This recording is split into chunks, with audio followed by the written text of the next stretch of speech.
ভারতীয় সেনাবাহিনীর বীর জওয়ান পলাশ ঘোষ, যাঁর বাড়ি মুর্শিদাবাদ জেলার হরিহরপাড় থানার রুকুনপুর অঞ্চলের বলরামপুর গ্রামে, কাশ্মীরে ছিলেন কর্মরত। কাশ্মীরের শান্তি শৃঙ্খলা, সন্ত্রাসবাদীদের মোকাবিলা করবার যে লড়াই চলছে,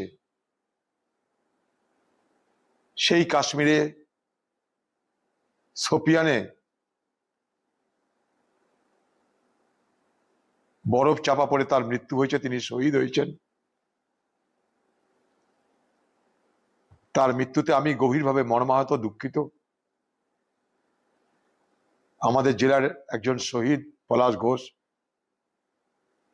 আজকে তার দেহ নিয়ে আসা হবে।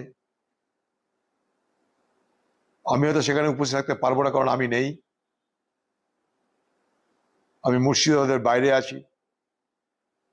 তাই আমাদের পার্টির সবাইকে বলেছি তারা যেন সেই পরিবারের পাশে দাঁড়ায়। আমি ব্যক্তিগতভাবে শহীদ পলাশ ঘোষের আত্মার শান্তি কামনা করি, তার